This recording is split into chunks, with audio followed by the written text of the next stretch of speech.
The Davis family, I think, is rich because of. Remember, he didn't come from money. Like, wasn't I don't remember what the fuck Al Davis did, but he wasn't. He ended up owning a team. Yeah, like he's the one family. Because remember, they always talk about them being broke, where they can barely make payroll. He wasn't in business before. He was a coach. Yeah, wasn't he in football? Like he was. Yeah. Their money is football, and that's why they've had. And now they're probably fine now because they're in fucking Vegas. Oh no, Mark Davis. The fact that he could walk around with that goofy haircut.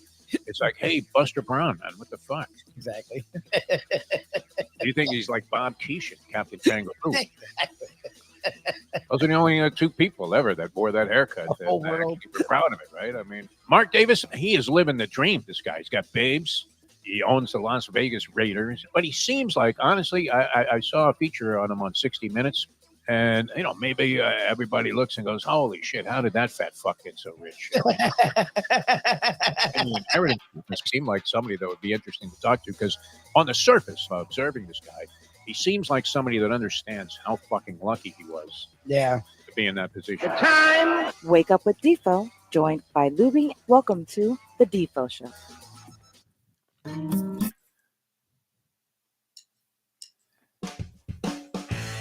All right, welcome to the show. A Wednesday morning, a little chill in the air here in South Florida. If you're one of the local people watching the program, if you happen to be somewhere in a distant geographical location from here, you're fucking freezing too. Except for LA. Wow, another disaster out there. Pacific Palisades on fire. Very scary situation there. Having lived in California, those Santa Ana winds start blowing, and the next thing you know, there is no defense against the catastrophic destruction that takes place when these fires get ignited and get started there. I don't want to get into a whole global warming thing, Lubie, but does it seem like there's a fire in California every day now? It's amazing. They just had one in Malibu like 2 weeks ago. Burnt the crap out of that beautiful area of the country, and here we go again. And this thing is like spreading quickly. They're measuring it in football fields now, saying it's burning up 5 football fields every second. 500 yards a second this thing is spreading. So our best, let's hope that things come out okay. I hate to use hopes and prayers, man, because it just became such a shallow expression during the course of the last several years. I don't know. Is that a byproduct of the original Trump administration? Yeah. Hopes and prayers. Yeah. Oh, Jesus.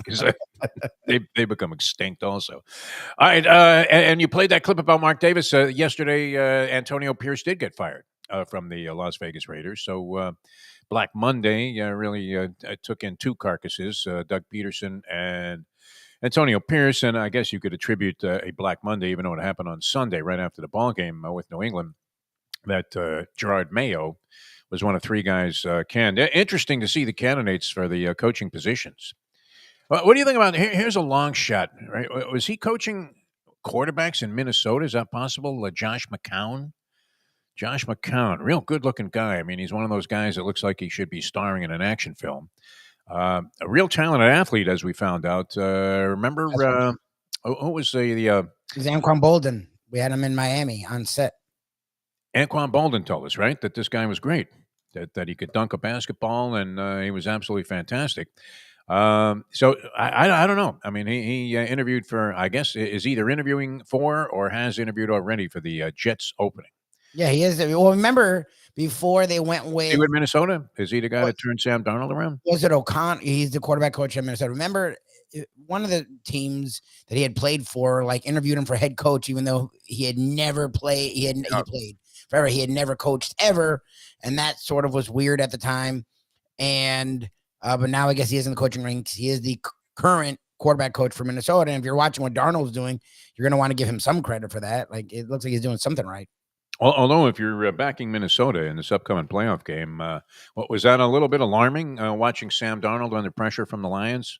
Or can you write that off and say, well, that was pressure from the Lions? Now, the Lions' defense has been depleted, so you're asking yourself, I mean, should they be able to harass a quarterback to that level with essentially guys that weren't starters at the beginning of the year? You are laying points against the Rams with an erratic Sam Darnold. Sam Darnold missed a lot of opportunities in that game. I don't think he's played that badly all year long, has he, Sam Darnold? I haven't seen every game with Minnesota, but it's been a modicum of efficiency for the most part and very dynamic until this past pressurized game where, I mean, look what was at stake, Lubie. This number one seed is no small concession. Because instead of going on the road and having to play an additional game, you would have been sitting at home nursing those injuries and getting everybody healed up to try and win 2 games to go into the Super Bowl. So big differential there, and Sam Darnold wasn't up to the task. All right, this was interesting. I did want to throw this in. It's probably an extremely poor taste. Oh, jeez.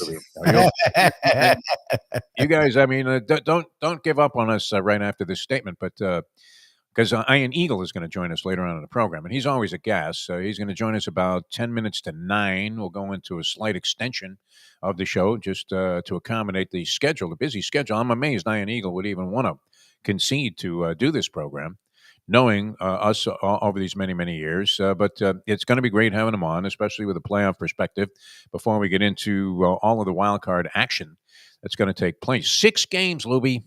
6 games. But my favorite thing in terms of movie references when something is negative is, of course, $1 Million Baby, Hilary Swank in the hospital, Clint Eastwood standing by her bedside, and after about 20 minutes of this shit, you're thinking, what happened? Did the script writers go on strike? Just fucking die already. Right? I mean, enough. I don't know that I can sit here any longer and feel sympathy and empathy for this poor woman who, in a boxing match, somehow got hit in the head with a chair. Yeah, well, the whole thing is weird. I always thought that the chair, they leave the chair in, and she happens to fall right on the chair. Like, what kind of garbage? It's very movie. No matter how poorly officiated any boxing match that I've ever attended has never been. No one has ever whipped a chair out of the corner. No, they would and hit somebody while they were on the stool between rounds. Yeah, it was weird. That whole thing, and then they drag her passing out for fucking half the movie. It's like, okay. Clearly, the writers went on strike. Or there was some kind of, maybe they ran out of money, the producers, and they couldn't pay anybody, so they said, okay, here's what we're going to do. And they forgot it was a boxing movie and turned it into pro wrestling instead. And Hilary Swank, I mean, I don't know. Did she win an Oscar for that or even get nominated for laying in bed in a coma? As if she was, as we've said, I mean, she was in a coma longer than Terry Schiavo. God. All right, so here's where we're going with this, Lubie. And once again, should we put up some kind of a disclaimer that this is largely in poor taste?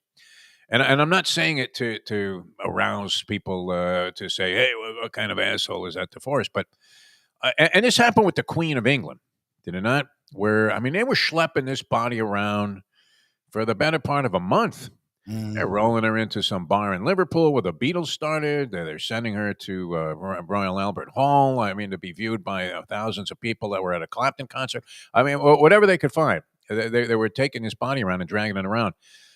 Is it time they fucking buried Jimmy Carter already? I mean, what do you think, Lubie? I don't know how is this. Is he even in the ground yet? I mean, he's still like they still have him in this casket that the corpse is going to rot before they even get it there. Is it abnormal? I know because a certain guy's having an inauguration next week that they're making it a big deal, but and believe me, he's hating it. Did he not come out with some kind of scathing indictment about the Carter presidency, the Trumpster? Well, every day he's saying something. I don't know. I'm back to ignoring everything he says. Boy, does he seem unglued too? Right? The MAGA people are saying, "Wow, this is great, man! I can't wait till the 20th." Well, are they really? I haven't heard anyone be happy about any of the things he's saying. He's going to attack Greenland. And, he's saying crazy shit because he knows he can't do any of the things he talked about, and the people he ran against were already doing the things they were talking about. So he lied a lot, and people like lies, and now he won't do any of that stuff. So he's just saying crazy. My friend was like, "What do we believe?" I'm like, "Nothing. You believe nothing. He's going to do nothing with Greenland. He's going to do nothing with Panama. He's going to do nothing with Canada. He's going to do nothing with the Gulf of Mexico. He's not going to do anything. He like you weren't here the last time he did this. He says a lot of crazy shit every day. So the news covers the crazy shit he says and ignores all the stuff he said he'd do. That he won't do any of it. He's not going to take immigrants because he can't. It would. What's he going to do about the bird flu, man? I had to pay like $6 for eggs yesterday. He's going to do nothing with that because he doesn't try. He doesn't want to fix things. He just wants on the streets. Yeah. Well, I don't know. Yeah, good luck. Yeah, I don't know. I presume all presidents have the same ceremonies when they pass. So I would think this is what we've always seen. It's just the media is covering it because a guy who just. Because of computers and some humans won an election. So now the news feels they have to cover every fucking crazy thing he says. There's nothing new about this. There's literally a protocol for all these things, whether it's the Queen of England or a fucking president of the United States. Reagan got the same treatment. Nixon got the same treatment. And I have no problem. I mean, I was, look, Jimmy Carter's presidency wasn't the greatest by any stretch of the imagination, but at least you had the feeling, while he may have been ineffective in many areas, at least, his heart and his head was sort of in the right place, we thought anyway. Yeah, he was a good dude. Certainly he distinguished that notion with his post-president behavior as a regular citizen. I mean, guy's 99 years old. He's hammering nails there trying to build a house for some poor woman in Haiti. I mean, you have to respect that, no? Yes. Doing this shit. He wrote 25 books. Yep. Had plenty of money. So, to be respected enormously. You would love to see every political figure, every leader become that sort of person in the postscript to their time in office and representing the United States. It would be great. And for the most part, you see good things being done by previous presidents, especially. But Carter was exceptional in that regard. That being said, though, enough already. I mean, please stick this poor guy's body in the ground. I don't. You did the Vatican tour, right, Lubie? Weren't you in Italy? And we walked the Vatican. We actually did our own kind of a tour because Shirley had been there before, so we walked around on our own. We didn't do like an official tour. But yes, okay. I mean, it was. I thought it was great. I mean, it was a little bit of a clusterfuck, but to me, you're in there, you're getting jammed in there, and some of the doors are a little narrow for the crowds that they were trying to accommodate. Getting in, I mean, it really was like a shape-up job. It almost looked like that scene in Cinderella Man where, you had Russell Crowe down there by the docks looking to get a job, and they only take 5 guys, and they kind of let like a few people in at a time. That was kind of interesting. But all that being said, one of the lasting impressions I have of the Vatican tour was the embalmed figure of some pope that was like Pope in 1560 or whatever. Did they have popes back then? I don't know. I might be taking it too far back. Yeah, popes for a while, yes. Not having a great perspective on religiosity. Yeah, exactly. but and you're thinking, wow, I mean, that body, if that body is like 500 years old, it's pretty well preserved. What kind of embalming fluid did they have back in the day? What were they using? But you're going to need some of that same serum, whatever it was, to keep Carter from completely disintegrating and degenerating, because he's been lying in this coffin now. It seems like for 3 weeks. I guess. I don't know. All right, that's kind of a stupid thing to pursue. But all right, speaking of zombies and looking like they were unglued and with no real answers, although sort of sitting there very confidently, because Lubie, they work for Stephen Ross, and your job is always safe. They had a little dual press conference yesterday, which I saw a few extractions from there, or excerpts from. Extractions? Maybe they should be extractions. So I'm worried about my upcoming dentistry, which I think is going to be fast. Jesus.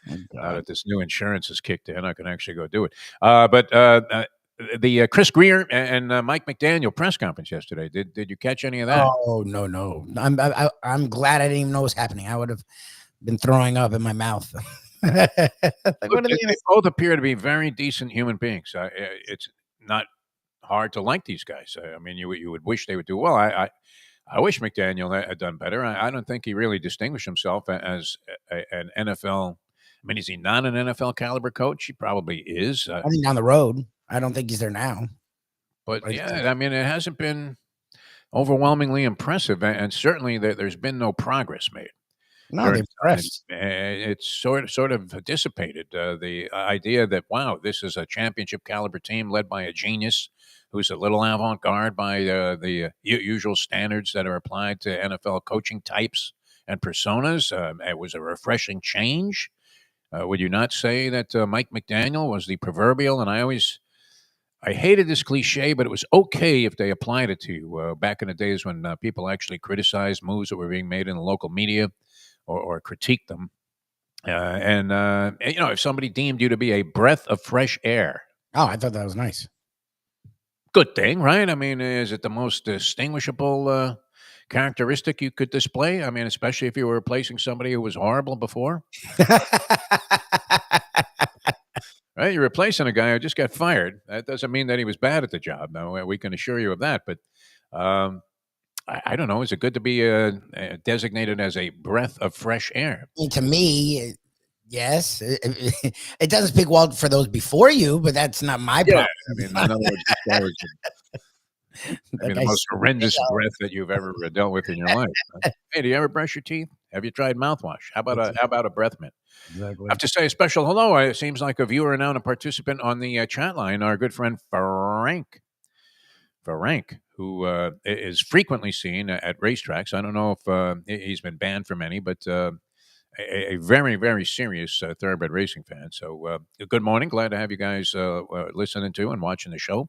That's absolutely fantastic. So Andy's such a big believer in the fat. Remember your theory of the fat guy that loses weight is never the same. Brian Dayball, the latest example. Andy takes it to another level where he's like, the skinny guy needs to become fat. Yes. And then he'll win. He's been saying that a few times the last couple of weeks about different people. He's too skinny. If he was fatter, this guy is skinny, and then he doesn't seem capable of gaining an ounce. He could be at an all-day buffet and never stop eating for 24 hours and still wouldn't gain one of those people, Lubie, that you despise in life. Yeah. It doesn't matter what they do. I don't see McDaniel hovering over plates of, large plates of food and big portions. No. It feels like he barely eats. It feels like he's one of these guys, Yaley. Eats, sleeps, and, breathes football. Like, he doesn't talk like it. I get that. But if you look at just the way he lives, it feels like he's very into it. And then you think he's prepared and all that stuff. It's just, look, and we didn't even talk about this because there's just been so much going on. But like Teron Armstead's comments that I saw a video of, and other players said this, is what scares me about McDaniel. It's like the players are like, well, what do you think coach needs to improve on? And they're like, Mike, we love Mike, but he needs to be tougher. He needs to be this. He needs to be that. And it's like, these are just things that every coach should just be. like he needs to be on it more. He needs to hold people more accountable. I'm like, you missed like half the season. Like, I'm like, so when these players are that open and honest about a coach just being the buddy and not being a coach. Yeah. Like, you see the guy just magically changing in your, like, I think he can over time. I think he can over life. We saw Bill Belichick be one guy in Cleveland and be another guy later. We've seen coaches, later in life get chances and grow. It feels like it's too much too soon for the guy. And we're seeing it with like this one. I was tweeting yesterday. This one person's like, well, if you think a guy who just made back-to-back playoffs a year ago should be fired, 75% of the league teams will be firing their guy. I'm like, yeah, but you're not taking the whole thing into account. 75% of the team, the league doesn't go all in before, like, as they're getting the guy. I'm like, they let him get Tyreek Hill. He wanted Tyreek Hill. They let him get Teron Armstead. They let him get draft Achane. He was all over fucking Achane. They let him, which looks like a good move. I mean, Achane's you would fine. have to say this guy's great. They let him go and bring in Chubb. They let him go and get fucking Ramsey. They didn't even need Ramsey. They let him go and get Ramsey. Like, all the things he wanted, they let him go and get that. And there's nothing wrong with that. But then you got to win. You can't go fucking 10 wins down to 9 wins, miss the playoffs, and still not really be good against good teams in 3 fucking years. Like, I mean, that would be a disturbing factor. The record against teams that are above 500 is negative, highly negative. So that would point to coaching, or you're looking for your guy to be maybe an asset, maybe worth a couple of points a game as a head coach, if that's possible to make that equation. You don't see McDaniel being that. And his offense was far more exciting. I don't know how badly depleted it was by injuries and poor offensive line play this year. It didn't seem like that was an overwhelming problem. Tua, unfortunately got hurt, and they had no plan. That's on Chris Greer. Backup quarterbacks, everybody, and we were talking about this yesterday. Everybody in the preseason was saying the same thing, were they not? And a lot of people just brushed it off, like the insurrection. No, when we talk about it's funny. Like, I didn't see that Skylar Thompson and Boyle couldn't play a lick, and literally looked like they'd picked them out of the crowd in the preseason. Everybody was just, it doesn't really matter because Tua is our starter. So he gets whacked in like the second game, misses 4 games, comes back, and then misses the last couple of games in a regular season. And guess what? Zippity-doo-dah, my friend, to the playoffs. Had they made the playoffs, they still didn't seem like an overwhelmingly dynamic team this year. And there was nothing that you looked at in terms of game plan and offensive strategies that made you think, wow, this guy's really on it. As much as people criticize Dan Campbell for being a Neanderthal, Cro-Magnon man type of coach, his team has its MO and they follow it, and he is going to live and die by it. He died by it going to the Super Bowl last year and the NFC title game. But this year, I mean, especially late in the season, key ball games, definitely working with all of this going for fourth downs in what otherwise would be situations where you would be more likely, even the most daring of coaches might compromise what they were doing in that spot, but not Dan Campbell. So, I mean, but he's established a dynamic there. I don't know. Do we have a dynamic with Mike McDaniel as the head coach of the team? No. Like, that's the thing is, I still don't know what X's and O's Campbell does, but Campbell does the head coach thing. He has a really good offensive coordinator that he won't have for very long. He was playing that running back that everybody panned him for drafting, Gibbs. Oh, Gibbs, yeah. Guy turned out to be a hell of an asset. Oh, well, he's a perfect complement with Singletary or the other back. They really complement each other well. But he has a great offensive coordinator who at some point will get a head coaching job. He has a great defensive coordinator who's already interviewing for head coaching jobs. When they go, I don't know what he'll be. But right now, having the ahead of the offense, ahead of the defense, where he can just be the motivator dude who once in a while when they need to make a tough call, they put it on him. Like, he's done a good job with it. But the difference is, and it's what doesn't get enough credit, and it's who the professor brought up when we thought Greer was, there was reports of retirement, which would have been amazing since he's not even in the age of retirement. It would be great. That shows you how bad he is. Let him go fucking retire somewhere. Which it didn't happen, of course, because Ross is an idiot. The Lions GM is fantastic, and he's the thing the Dolphins have missed since the 70s. I don't know the last time the Dolphins had a good person in the front office. Like, that's sort of been their issue my whole life. Most guys failed in that position, even guys that later on Shula, like Rick Spielman. Yeah, even Shula, like they struggled with personnel up front on both sides, to be honest.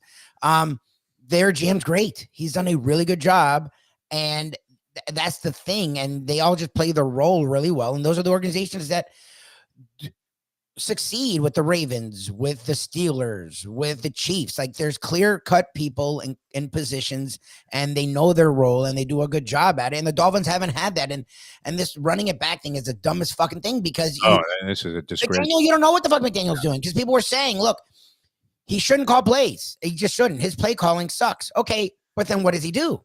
Because he's not this hard-nosed overseer of the team. We don't know what else he does outside of calling plays. So he looks like one of those guys, Lubie, that fits the cliche that would be a top assistant, and maybe if you had a hard ass coach or more of a hardline coach, this kind of good cop bad cop thing would be beneficial to an offense that he was running. Yes, it's possible. But that being said, just doesn't seem to be that dynamic leader that you're looking for.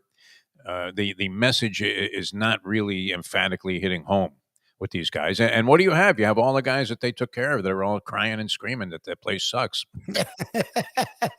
That's unusual, right? I mean, normally you didn't see like Paul Castronova running around saying that iHeartMedia sucks. No, they were paying him all this money to just continue doing what he was doing all along, whether they liked it at that period of time or not. Yep. It's fantastic, right? The top dogs are rarely dissatisfied. And with the Dolphins, and that was the gist, the one clip I saw from this dual press conference with Greer and Mike McDaniel. They were addressing whether or not Tyreek Hill had asked for a trade, which you're saying to yourself, okay, maybe that was just an unfortunate, frustrated aftermath reaction that he had to a lousy season. But, I mean, numerically, this guy was horrible compared to any other year he's had. You would have thought that he was banged up half the year. Maybe he was, but he had like half the yardage that he's had in the past. I think almost an equal proportion of receptions. Mm-hmm. It just wasn't the same guy. Whether defenses made their adjustment and said, hey, all they have is Tyreek Hill on these little slant patterns and pick plays, then they might have found a way to defend that first. And McDaniel was hard pressed to come up with any other options, even though he has offensive firepower. I mean, you could have gone other guys. They made Jonnu Smith into an all-star. They have Waddle, who was in and out a little bit, but didn't seem nearly as impactful as you thought he would be if he was making the ascent that it looked like he was on. So he kind of leveled off. And Achane is a hell of a running back. I mean, what did he have? 11 carries for 121 yards his last game? It's a kind of explosive player that you need. Yeah.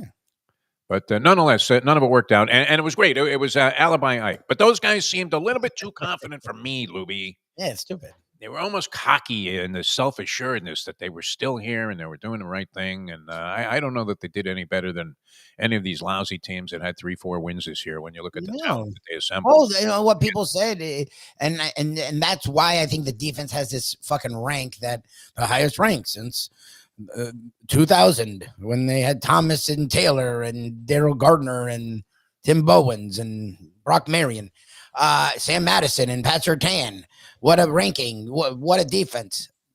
Yeah, anyone who watched the defense did not feel that about the defense. They had the easiest schedule in the league, and they won 8 games. That's like the equivalent of having a tough schedule and winning 4. Like they gave away the Colts game. They had a lead. The Cardinals game, they had a lead. They just lost a Jets game to a team that lost by 40 the week before. Like that's why they had that record. They didn't have the record because they gutted it out and they fought to the end. Like they played that last game without a lot of pride being infused into the effort. That's damaging to a coach. And then one of the other things, and look, it's a different team, different situation, but I still remember the absolute hysteria there was about the Dolphins acquiring Vic Fangio to be their defensive coordinator. Not this year, but last year. He leaves abruptly and not necessarily on the most flattering of terms. And Philadelphia's defense carries them to the point where they're the number 2 seed in the NFC, in spite of the fact that Jalen Hurts wasn't exactly lighting the world on fire all season long. Some indicators there that maybe McDaniel. Look, I would be perfectly okay if Stephen Ross had said, "Hey, we could let this go another year." But that may just put us another year behind the curve. We're trying to win a championship before I check out. The guy's 80-something years old. So, Bob Kraft is 83. Does he see another championship in his lifetime? Oh, no. The direction things are going and the cyclical nature of sports, it doesn't look like they're going to climb their way back to the top anytime soon. It's just tough. And the Dolphins, I put something up, some thread that I was on Facebook, that they're mired in mediocrity, because that's the standard cliche that always applies to Miami Dolphin franchises over the last 50 years. And somebody disputed that. Said that this isn't even mediocrity. It's sub-mediocrity. To not have a championship in 50 years, to not win a playoff game in 20-something years, to just constantly be floundering.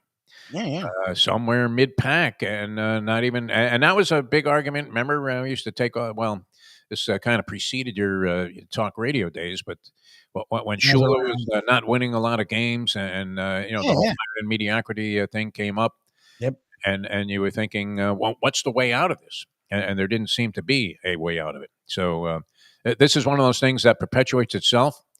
And if you have these two guys there, it looks like it's just going to perpetuate itself even longer. And that puts you 1, 2, 3 more years behind the curve. Well, that's just my issue is for people who are like, all right, just give them another chance, see what happens. It's like, but they also in the same breath are like, we'll probably be here again next year. Okay, well, if we're going to be here again next year and you already feel that in your bones. I will die and those guys will be in the same job.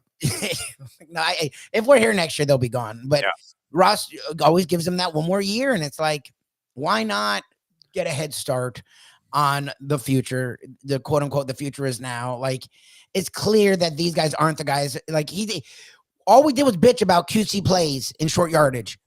It looked like he had gotten better at that. What do you do in the Jets game? Like that one drive, he had 2 screens. They were like 2 stupid ass. He does a pitch, which didn't work the week before, and then he does a screen. It's like, dude, maybe you can't run straight because your line sucks, but you can't do that either. Like, I don't know what the fuck to tell you, but that play's stupid as fuck. Yeah. You don't need to run some dipsy doodle play when you need a half a yard. Once in a while, it's good. I would say, yeah, and that's been a criticism of mine. You're looking at some of these coaches that go for fourth downs, and then the play calling is extremely suspect. They do jam the ball right into the middle of the line of scrimmage from 3 yards away. They don't get it. They get 2, and then turn the ball over on downs. And you're saying, wow, I mean, if they had gone old school, just break out a tape of Ray Scott, the great Green Bay Packer announcer, while he was a network announcer. And, you would see Bart Starr on a 4th and 1, fake the ball into the line of scrimmage. Jim Taylor runs in, gets his head chopped off. And they got Horning out there in the flat, and boom, he'd throw the ball down the field for a touchdown. Play action. Oh, my God. God forbid. I scream for play action literally the entire game. I'm screaming. I mean, they were doing this in the 60s, Lubie. 2025, and we can't get a play action call on a 4th. And that's universal around the league for a lot of it. You don't see, for some reason, you don't see teams just go for the bomb in that spot. You have a chance, yes, of course, a much better chance of making the first down if you run a ball into the middle of the field. But you've got a chance to make a bold move and put the game maybe even out of reach and tilt all of the momentum in your favor and catch a team by surprise and throw the ball down the field. You never see it done. Very, very rarely. Andy says, and I think he's characterized Mike McDaniel perfectly. He's the kind of guy that you're saying that you're hungry, and so he ends up going to Publix and buying an apple. Yes, 100%. Not likely to go grab a hot dog and a knish somewhere. No. Sheldon G, we say special good morning to Sheldon G. We're going to come back in a moment here. The Jimmy Butler thing, I don't know that anything really transpired on that front, except that, wow, here's an innovative notion. The teams are going to not offer much in exchange for Jimmy Butler's services right now, knowing that they're going to have to negotiate with him in the offseason a new deal, and that it's not going to be cheap. And probably the problem is, and it's what people they're not taking into account, and it's why, like, this is different for the Heat than another team. Like, usually it's like, well, you don't want to lose him without getting something for him. That was last year for the Heat. Right now, where the Heat are, if he opts in, he's worth $50 million to them, and he's not worth $50 million right now. So they're actually okay with the contract just expiring and losing him, because they gain, as bad as contracts are, $50 million gets you a star. I don't know about how that gets you a superstar, but it gets you a star. And for all the crap people are saying, no one wants to play for the Heat, you're full of shit, because they every few years find a guy like this who wants to play for the fucking Heat, but they never have the money for them. So for the Heat, it's a win-win. Like, either they trade him for a real trade, not the bullshit that's been rumored, and every deal has Bradley Beal in it, a guy who plays less than Jimmy Butler with a worse contract than Jimmy Butler, or the contract ends and then they just get that fucking cash to use it for someone else. So that's the difference is they're not tied to any, in their mind. They're okay letting the contract end because they'd rather have that fucking money for someone younger who gives a shit. Like, Butler is clearly old and he clearly doesn't give a shit anymore. Yeah. Like, the competitor dude that was yelling at Karl Anthony Towns in Minnesota, that's not this guy. Like, he's now the guy that loved the Heat because they called people out, now is whining because he's being called out. Like, completely indifferent. Yes. So, like, that's what people are like, well, it's the Blazers all over again. No, it's not. The first thing is, if the Suns really do offer a good trade, unlike fucking Cronin, the Heat will take it. The Heat don't give a shit about where Butler goes. Like, they'll send him to where he wants to go. They're not. I would think. They just want the best trade. Now, if everyone offers garbage, the Heat aren't in a rush. Like, everyone else is in a rush. The Heat are like, he wasn't playing that much anyways. Like, this isn't that different. It's just he was being a fucking annoying. Yeah. So they sent him away. Well, this last effort that he had was just inexcusable. I mean, like I said, when you benched that 9-year-old when you were coaching the Pee Wee basketball team that you were in charge of, and the kid accused you of being a Marquis de Sade, Tom Thibodeau type, just driving them to the point of, having their ACLs be so fragile that even an 8-year-old end up having surgery. But you couldn't have that kid sulking. Oh, and that's where Jim. This an old school work ethic. If you're going to take $50 million off somebody to play you're ball, getting paid now. Right now, you're getting paid that money. Like, $50 million to play. Well, and the opt-in, like Scoop was talking about, the opt-in is next year for another $50 million. So it's when he would be 30, he would be 37 during that. So just play as hard as you can. Like, how much money? Like, you really think you're getting $50 million for 38 and 39? Like, the only guy that deserves that is LeBron. LeBron's the one dude that's 40 years old, and still plays almost every game. And he's worth every penny. He really and is. he puts up ridiculous stats. Butler isn't doing that. He's playing he's missing a third to a half of every season, and then he's only most of the games. So like you're just being again. We're allowed to ask for everything. Like you can ask, but to assume you're going to get it, like come on, man. Like be rational. It's Robert De Niro in The Fan. I mean, all you're looking at, you should at least give out maximum effort if you're going to take the money.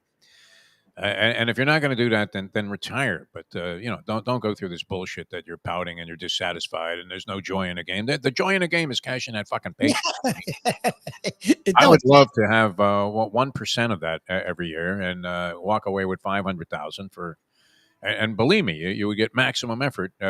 We try to put that in making no money. So there you go. Although a little slacking here and there. Well, Scoop talked about it yesterday. Like. Butler's allowed to go, look what I've done, pay me for that. Okay, but they did, right? Like this year is 2 years after you did anything. Because remember, last year he fucked around, and this year he's fucking around. So so you're getting paid $100 million to fuck around. Like they're paying you for what you did. Like this idea that, like the Kobe deal that the Lakers did, it tied their hands for 3 to 4. Like. Good organizations don't do that. Good organizations don't pay you for 5 years ago because it's stupid. It's not about being mean or being impersonal. And he made whatever he was doing at the time. So, yes. And it propelled him into another category in terms of salaries. And look, the guy's been richly rewarded. How much money do you need? You would like to think that the guy would play the game for $1. That was all about the heat culture, love of the game, but that seems to have gone out the window. Special hello, Sheldon G in town. Yes, he's here. Gonna head over to Hot Dog Heaven. Look at him. Always good to see Sheldon G as part of the program here. You're usually out in Las Vegas, and you would think that this would be the time of the year that you'd want to be in Las Vegas. No, oh no, it gets cold there. It gets cold here. Yeah. Look, we're freezing. And is it 50s? It's like maybe high 40s. Supposedly just under 50 earlier this morning. Yes, it was really cold. Yeah. That's our coldest. I've been in Vegas when it was cold and rainy and dreadful. And on top of that, you tack on massive losses. Yes. Day after day. Wednesday you lose. Thursday you lose. Friday you lose. Saturday you're talking about going home early. The weather here sucks. I'm freezing. Exactly. You end up at White Castle, and then you realize they're jacking the prices even there. It's like $3 more for those sliders. Get the fuck out of here. All right, we love Sheldon G. We love the fact that he's tuned into the program. Frank, welcome to the show. If you're a newcomer to the program, always a good guy. Frank at the track, always a pleasure to run into him. Big Yankee fan. And we're going to be joined by Ian Eagle here in very short order, about maybe less than 10 minutes away. So always terrific talking to the great Ian Eagle. Honored that he would be a part of this program. So we will be back with more. Ian Eagle going to join us and more as well. We'll probably take you till about 10 after 9 today. So stick around. Back with more in a moment. Now that. The time. Maybe it's 8:42 already. Hey, folks. Tony Segreto here. Let me ask you a question. What do you look for when you go out to eat? Good food, obviously. Friendly atmosphere, not too loud, but good energy, reasonable prices, and a place where you feel comfortable. All those ingredients, no pun meant there, are hard to find unless you're talking about the Texas Roadhouse. You see, they encompass all of those attributes. Really, really good food, amazing atmosphere, good for a family, good for a date, or just a night out for yourself, and prices that will make you extremely happy. Their ribs, unmatched. Steaks, hand-cut every day. Everything, and I mean everything, is made on site, including their incredible bread. It's the one day, folks, that you can forget about low-carb diets. Trust me when I tell you, Texas Roadhouse, your restaurant, your destination when you say, where should we go and eat tonight? From the newly renovated sports bar to the beautiful bayside views captured at the Tiki Bar, Jimmy Johnson's Big Chill has it all. Located at mile marker 104, the Big Chill also offers waterfront dining while experiencing breathtaking sunset views of the Florida Keys. It's simply the hottest spot in the Keys to cool off. That's Jimmy Johnson's Big Chill at mile marker 104 in Key Largo. For more information, call today at 305-45.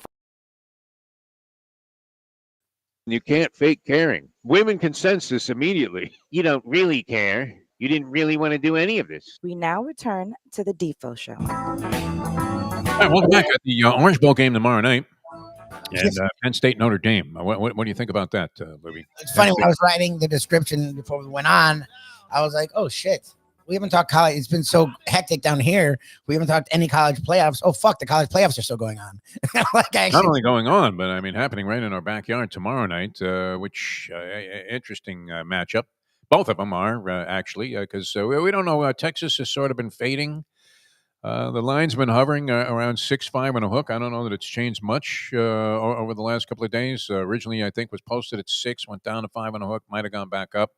So equal distribution of wagering on that so far in terms of the point spread. And Notre Dame favored. Did that go to 2.5 at one point? I saw it at 1.5 last night on some gambling tracker that I was looking at. Notre Dame favored slightly over Penn State. Now, both coaches have had their share of Chokeology 101. I see what you're saying. in One big on a hook. games. Notre One on Dame a hook. laying one on a hook, yeah. My inclination, and this is probably good reason to run straight to your phone, and I sort of have a slight rooting interest. I would prefer to see Notre Dame win in terms of rooting interest, and as difficult It's as so it is for weird. me to say, because I hate Notre Dame and I hate Penn State. It's such a weird world we're in because my buddy, because you grow up, at least down here, even if you're an FSU fan, but you're in South Florida, there's just teams you hate. You hate the Gators. If you're Knowles, you have a Gator basketball, by the way. Did you see that? We should throw that in. My God, they beat great. It's annoying. Tennessee by like 30 points last night. Fuck this criminal Golden is a good coach. I don't know what he's doing on the side there. I mean, the implications are not particularly flattering, but he's managed to shrug that off. I mean, maybe there was some truth to the idea that these allegations were not founded in reality. Yeah, there you go. Look, I mean, they kept him there. They shamelessly kept him there. There was. Can you really suspend a guy just because some assertions come out? I mean, without any kind of internal investigation of some significance? When you see it, it happens. Just like the Jameis Winston investigations. No, I think that. Well, it probably was very similar, actually. Small town, they get away with a lot of shit. But like you're born and bred to sort of hate. It's instilled in you to hate certain teams. If you're a Kane fan, Notre Dame's one of those. In my whole life, we hated Notre Dame. We just did. The Catholics, convicts. It's just they're holier than thou, literally. Like you hate Notre Dame. And then last week when they were playing Georgia, my buddy's like, "Fuck Notre Dame." And Ken, also a guy who grew up hating Notre Dame, we're like, "Yeah, but the fucking SEC is worse now." Like, fuck the SEC. Like, I've never said this. I'm rooting for Notre Dame, and also Freeman's not some fucking stodgy, annoying asshole. Like he's like a human being. He's easy to like. A very, very easy guy to root for. Yes. Yeah. So I don't know. Like I'm with you. I've never done this. And again, Penn State's right in that same place. Like after the pedophile bullshit, and Franklin had his shit in Vandy, they've sort of gotten to this place where it's like it feels icky rooting for them. And so you sort of naturally. I never root for Penn State except when I'm talking to O.J. McDuffie. That would be about it. That's the one time that you have even the slightest lean to be gentle and kind when discussing Penn State. But I've never liked them. I mean, the dull uniforms, the whole thing. Pete Giftopoulos still haunts most Hurricane fans. The pedophile stuff. I mean, just talk about shattering the image of a guy that you had great admiration for. My God. I mean, it went right out the window for me with Papa Joe, who I was a huge fan of. Like I said yesterday on the show, Papa Joe and Lou Carnesecca were two of those figures that you couldn't help even if you hated their teams, which I didn't with St. John's, naturally, being a New Yorker. But always rooted against Penn State. And yet I had like an inclination to be happy for Joe Paterno whenever he did something well. Until, of course, we found out that his head was literally right up his own ass. To try and protect a friend? I mean, how do you do that? If it was about football, then it's even a bigger disgrace. But nonetheless, hard to root for either of those teams. That being said, Lubie, and this is probably going to send people into an early filing of Chapter 11. I would be inclined to take the 1.5 with Penn State under the auspices, under the gambling degenerate usually fail theory, that three things can happen. And in this case, two of them are good. Notre Dame can win the game and fail to cover. Notre Dame could lose the game, certainly a distinct possibility. And the only thing that can beat you is Notre Dame being much better than anticipated and coming out on top. But so can I make a bold recommendation here, Louis? I don't know that I feel You can. extremely confident in this because I actually thought. I remember we were talking about this a long time ago, long after the Northern Illinois debacle, that Notre Dame looked to me like at least a slight possibility sleeper team to win it all. They were only getting 14-1 odds at the time, and I think they went into the postseason as an 8-1 choice to win the national championship this year. So those odds have naturally diminished. Oh, very good. Wow, is he ready to go, this gentleman? You got to be kidding me. You talk about, I mean, just being ready for the main event on the card. We've been babbling. We've been struggling here. We've been talking about the usual suspects, Chris Greer, Mike McDaniel. So we decided to bring in somebody who, and you have to have the intellect. I know he demonstrated this early on in his years at Syracuse, and certainly it comes through loud and clear on any broadcast he's on. But we needed to get somebody on a show with enough of an intellectual presence of mind to be able to interpret what Mike McDaniel is saying at various press conferences. So we welcome to the show the number one cat man in all of broadcasting. The great Ian Eagle joins us here on the show. Ian, how are you, my friend? Thanks so much for doing this. Yes, I'm highly skilled. I've interpreted Bill Raftery's sayings to English for many years. I feel qualified. Could you just give us? It always gets me excited when you give us just a little Raftery there with his signature call. The onions, right? He does the onions. Yeah. He'll just come in at any moment with a Lubie. You do such a good rap. Now, when the technical people, I doubt you're receiving a lot of criticism. Everybody knows that your work is impeccable, but usually somewhere along the line you get the pre-show meeting. Did they mention that with Raftery, or they just pretty much let him fly? No, they encourage it. I don't know if you mentioned America has no idea what you're saying, but they seem to like it. The sounds, the words, the phrases. They don't know if it's English. They don't know what it is, but it makes them feel good. Yeah, when did we bring Vladi Divac in to do the color commentary here?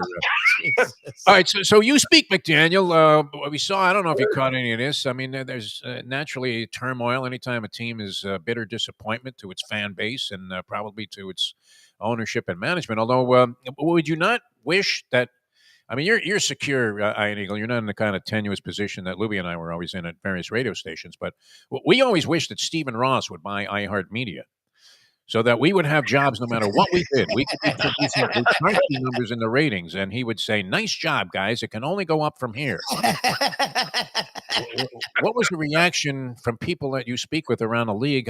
Not that it was unanticipated, but that before the final gun had gone off in that Jets game, that dreadful performance, Stephen Ross is saying, "Let's bring everybody back. We'll do it again." Yeah. What did you make of that? With football, more than any other sport, of the four major sports, I think football is the one where there's a perception of what's happening in that facility. There is what's ever happening in that facility.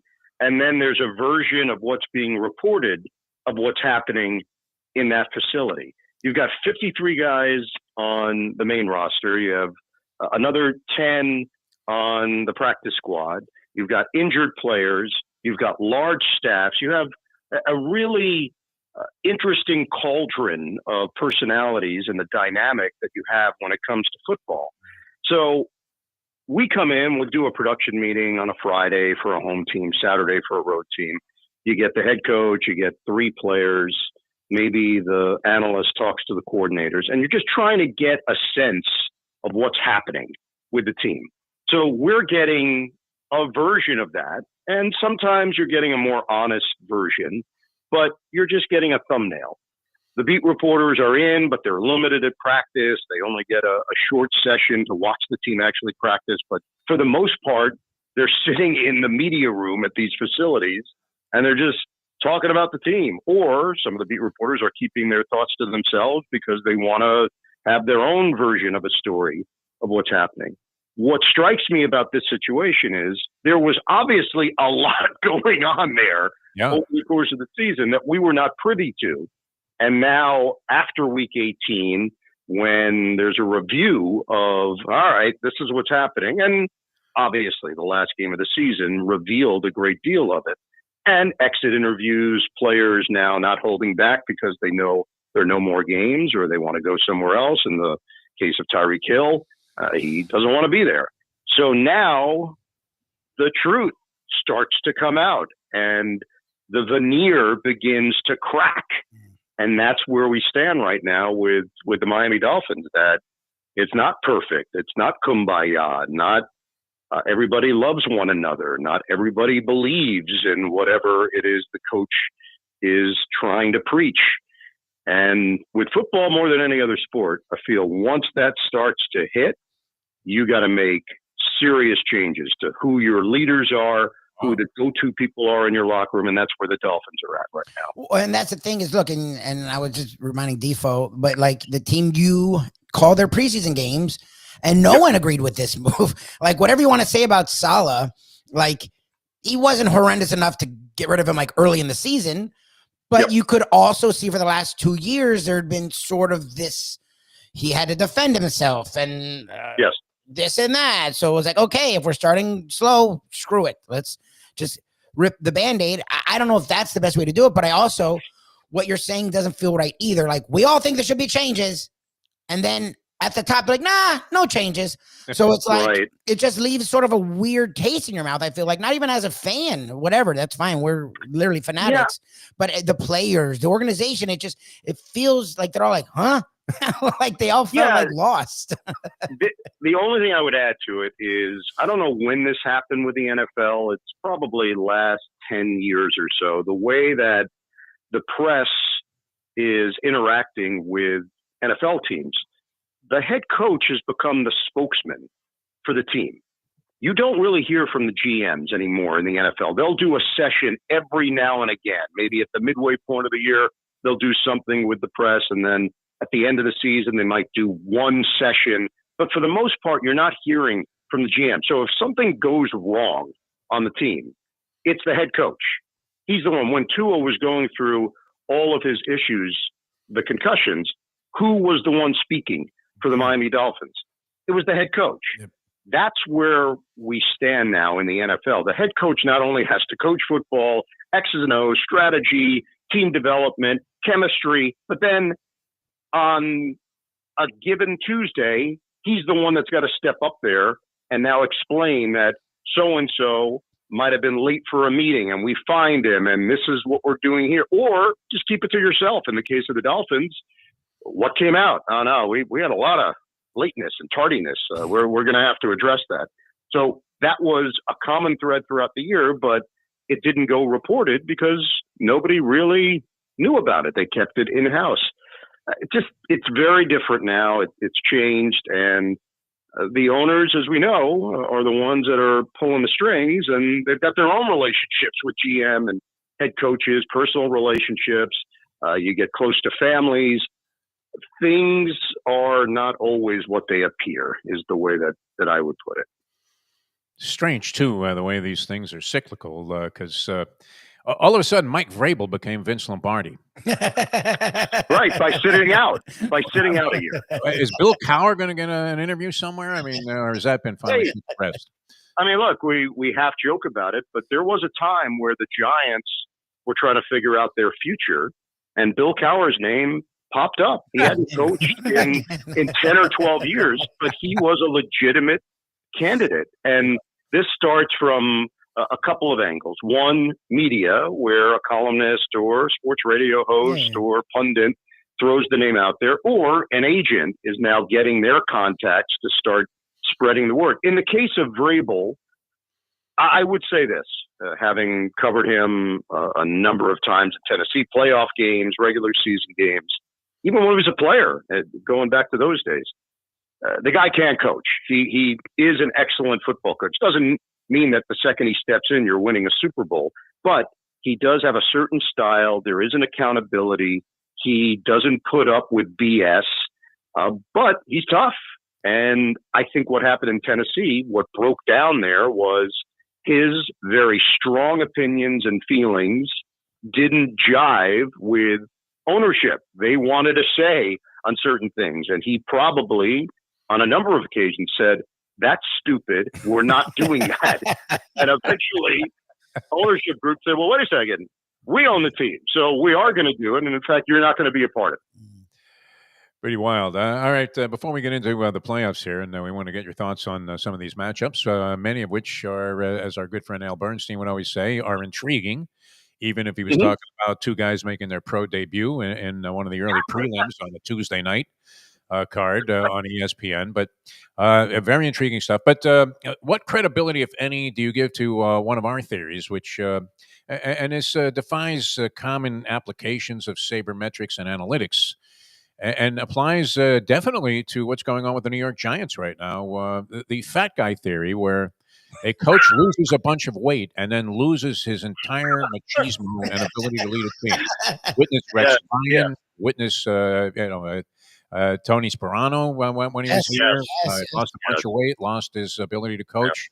Yes. And Brian Daboll, I mean, a prime example. 3 is enough, I think, to offer Brian Eagle, in your opinion. I don't know if you want to offer this up on TV, your next broadcast. Is it not enough to validate our theory that if a fat guy can coach and win, don't ever let him lose weight? Madden never lost weight, and you're not on top. Look at Andy Reid. Andy Reid. Shoveling chicken tenders in his face as he's winning game after game.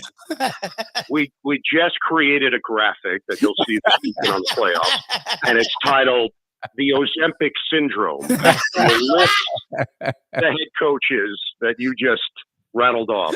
It's an amazing theory that you've come up with.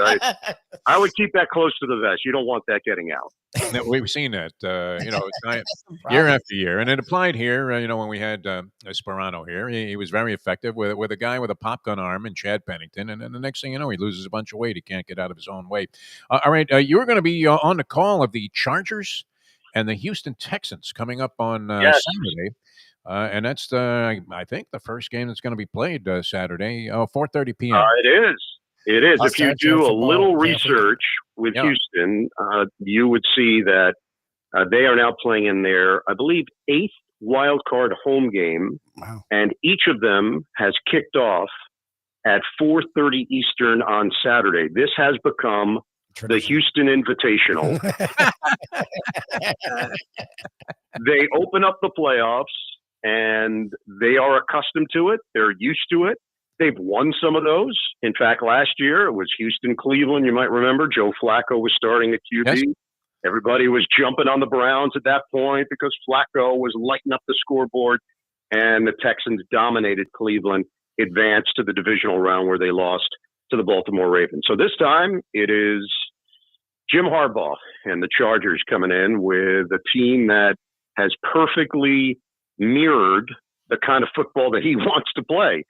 Ball control, run the ball, but unleash Herbert when necessary. And what we've seen in the second half of the season is Harbaugh leaning a bit more on Herbert. Early in the season, the premise was, hey, we don't need you to do everything for us. You don't have to be Superman like the previous iteration of the Chargers. We're going to win with defense. We're going to win running the ball, being physical at the line of scrimmage, which they have been. And it's pretty amazing, the transformation. This team won 5 games last year. He comes in, he just changes the culture immediately, and the guy does know how to coach. He is a brilliant head coach. So, fun matchup. I think Houston has gotten knocked around a little bit perception-wise because everyone thought they were going to take a big step forward from last year. And the reality is they have the same record that they had last year, winning the AFC South. They're 10-7. Got a great young quarterback in C.J. Stroud. They've been hit by injuries, especially at the wide receiver position with no Diggs, no Dell, but still a dangerous team. They're at home. I'm going to quote Al Bernstein. I think it's intriguing. Well, what is definite is that, and this is true throughout his history, Jim Harbaugh, everywhere he's gone, he's ignited a spark. Yes. And usually orchestrated some kind of significant upgrade in the performance of any team, whether it was pro or college, that he's been a part of, and he seems to have done it here with the Chargers. Chargers are a favorite on the road in this game, and I guess that's testament to the idea that Houston, especially in the latter stages of the season, did not look as sharp as they did at any time really last year when they kind of put themselves on the map.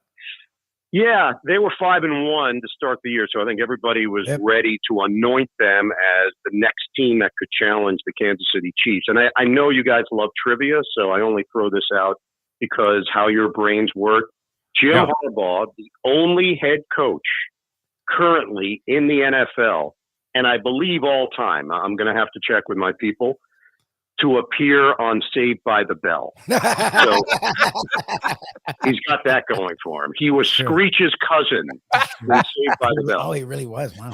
Yeah, he was. You can go back and look it up. Funny. And Jim's upset at himself still to this day. He felt he overacted in the scene. Made some adjustments. Screech, by the way, not exactly the most distinguished of athletic careers, as we saw him at the Bamboo Beach Tiki Bar here in Fort Lauderdale get knocked out by Danny Bonaducci in a celebrity boxing. Yeah, we did lose Screech, so we do want to speak kindly of Dustin Diamond. He did pass, but Jim Harbaugh did make an appearance. He made a later appearance in the Comedy Central show, The Detroiters. He was much better in that role. He was excellent in that role. If you want to look that up on YouTube, he was very good. All right, we're watching Detroit. What kind of research I do, guys? It was brilliant. I mean, it's the kind of stuff that we definitely we miss out on. Yes, are happy to deliver to our adoring public out there. Dials are turning to other stations and other times. I didn't know we had the great Ian Eagle on the show. They've moved very quickly to Christian rock. Right, we're hearing that story.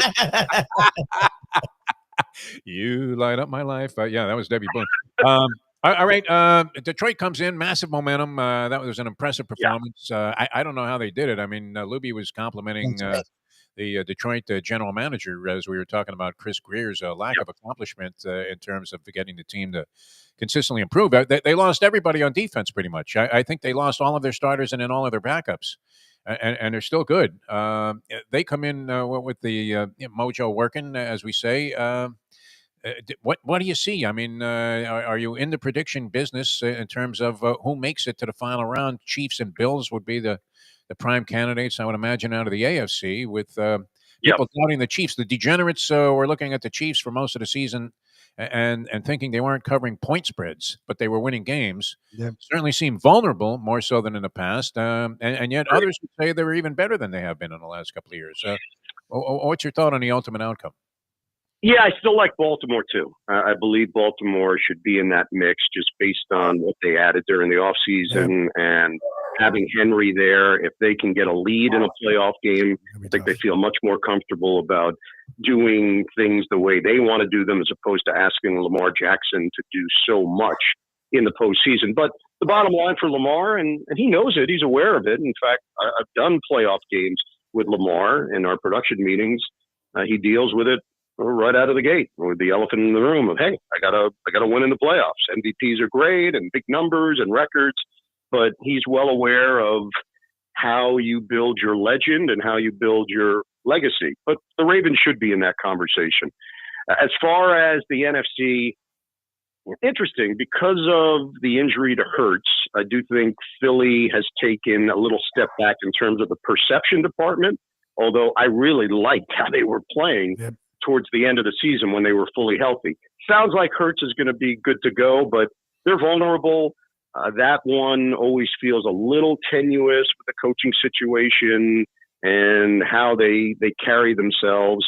I love their talent. I love what Saquon did this year. It just ended up being the perfect fit with that offensive line.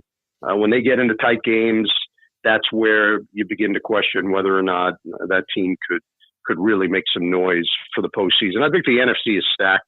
Rams are dangerous. Buccaneers are dangerous. Packers could be potentially dangerous, although they're now banged up. Minnesota, Darnold did not look good. That's the concern, is Sam Darnold in the big moment, in the big spot of doing something new, something that he hasn't done before. He's had a brilliant season. He's a great guy. It's a tremendous story.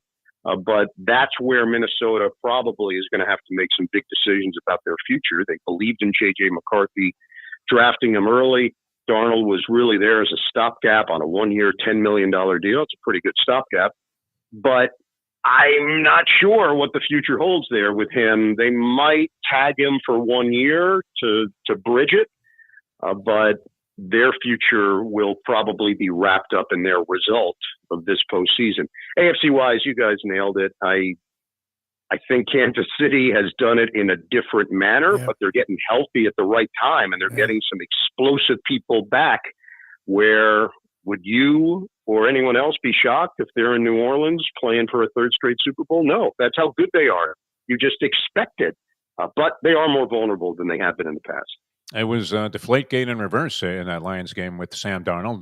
There were assertions that they had put helium in the ball.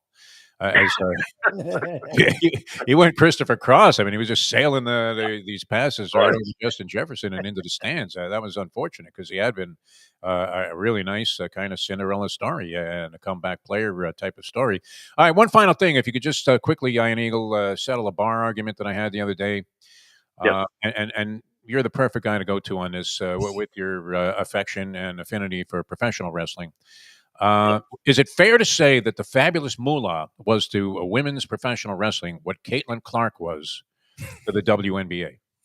Oh boy, no one said it, and finally someone has actually verbalized it. Has been served. Yeah, I mean, it's like one of those situations where you know something deep in your gut, you just can't verbalize it, and then someone illuminates it in one sentence. Yes. There it is. Yes. It is. All right. That's a resounding yes. Yes. Look forward to your call on the Chargers Houston game. That's Saturday 4:30. And CBS, Ian Eagle, and of course, always doing a great job on virtually everything. And always a pleasure having you on the show. If you do get the golf gig, if Nance retires, are you going to do that thing that Tiger was doing last night? Are you inclined to that? How was that, man? Looked like a lineup for the Masters. They're out there in some barn in West Palm Beach. Yeah, that was crazy. No, I missed that. I was watching Saved by the Bell rerun. So I missed the whole thing.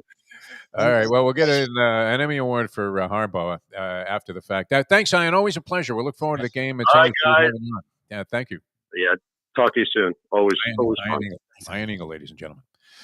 All right, Lubie, that'll do it for us. I'm going to fly out of here and help people bury their bookmakers. Not that I've been doing a very good job of that of late. Does the show lose steam when you start losing game after game? Yes. Who is this fat fuck? A tout show that's not giving winners. No, we've been okay. We really haven't been committing to much because we've mostly been stuck on football, although there is a great basketball game tonight with the Cavaliers in Oklahoma City.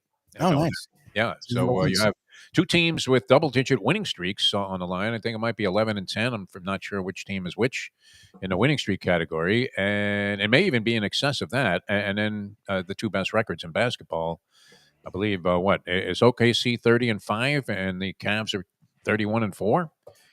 So that's pretty impressive. Two powerhouses from the first half of the season going to do battle tonight in Cleveland. Cleveland favored by 2.5, Lubie. Nice. OKC. And they've been doing an OKC without Holmgren, right? He hasn't come back? Yeah, I don't know. I haven't heard his name. You've heard a lot about SGA, where he's taken over. Well, he's been great. And you could see that coming. But Holmgren, so I presume he is hurt. Yeah. I think he's been out for most of the start of the season, and then early on got hurt, and I don't think he's come back. All right. Thanks, everybody, for tuning in. Our thanks to Ian Eagle for joining us. Lubie, we will see you. You're heading right out the door, right? Yes, I got to run over quick walk with Wolf, and then I head over to Grandpa's, and we will do a morning edition of the Lunchbox. Oh, very good. Okay. All right. Have a bagel on me. Yes, sir. And we will see you guys later on. Thanks for tuning in, everybody. We'll see you tomorrow. Tony Segretto will join us tomorrow with a little old school, and of course, he may have to join us Friday. Remember, he drives down here. Okay. In his 70s alone. He's snowed in Pennsylvania. Oh, wow. Places. So he will be down here Thursday night, and will be joining us Friday morning. We should be having a trivia challenge, though. So we'd love some of these new people who are viewing. Give us a call. We'd love for you to join in on the trivia challenge with one and only Dave Gurgles Gurgling. All right. Tell them to stay off the road. Okay. Thanks, everybody. We'll see you next time as we leave you know that. The time. 9:13. Let's go to eat a damn snack. Look what they done to my soul.